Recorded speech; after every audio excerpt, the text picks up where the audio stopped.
विद्येचं माहेरघर असलेल्या पुण्यातून धक्कादायक प्रकार समोर आलेला आहे। पुण्यामध्ये सेक्स तंत्रा नावानं एक प्रशिक्षण शिबिर भरवण्यात येणार आहे। येत्या 1 ते 3 ऑक्टोबर दरम्यान पुण्यामध्ये हे शिबिर होणार आहे।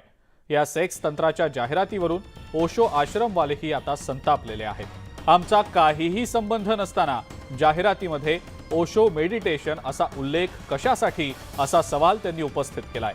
ओशो आश्रम व्यवस्थापनानं कोरेगाव पार्क पोलिसांकडे फोन करून या संदर्भात नाराजी व्यक्त केली आहे।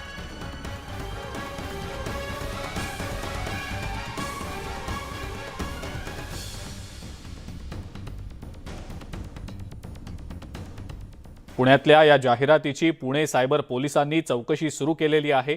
हा कोर्स ज्यांनी आयोजित केलाय त्या आयोजकाचा शोध घेणं सध्या सुरू आहे।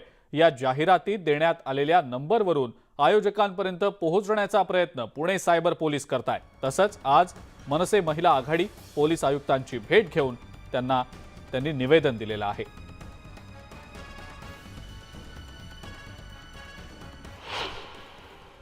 एक सेमिनार आयोजित केलेलं आहे आणि ते सुद्धा भर नवरात्रामध्ये आयोजित केलेलं आहे।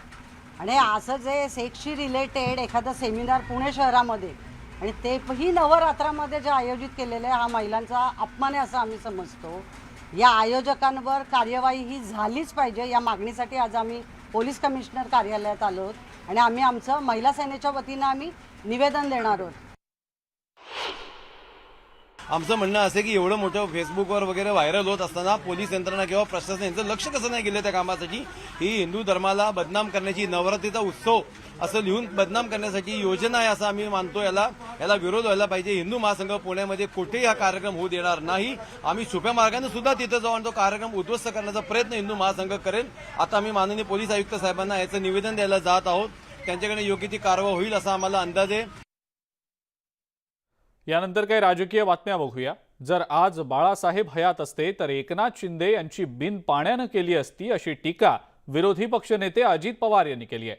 शिवसेना प्रमुखांनी यापुढील नेतृत्व उद्धव ठाकरे आणि आदित्य ठाकरेंकडे असेल, त्यांच्या सोबत रहा असं सांगितलेलं होतं।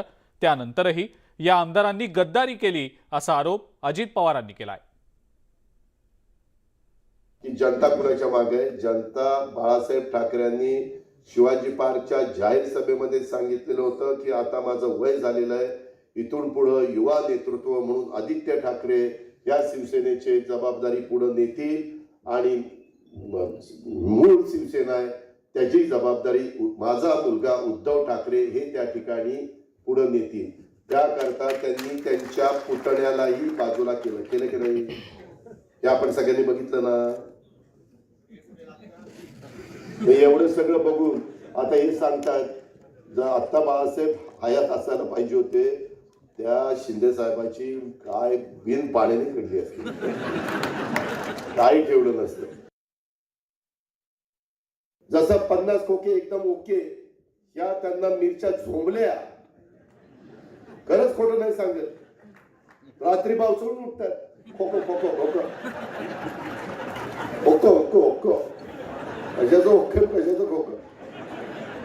ही जी काही परिस्थिती आहे, अहो त्यांचेच कार्यकर्ते त्यांना फोन करतात, आमदार साहेब 50 खोकी आली, जरा 50 लाख द्या ना। त्याला काही कळतच नाही काय उत्तर द्यावं। ही जी काही परिस्थिती आहे मित्रांनो, हा गमतीचा भाग नाही। अशा पद्धतीचं इतक्या खालच्या स्तराचं राजकारण हे अवांत आहे। पुढची बातमी बघूया। दसरा मेळावा शिवसेनेच्या स्थापने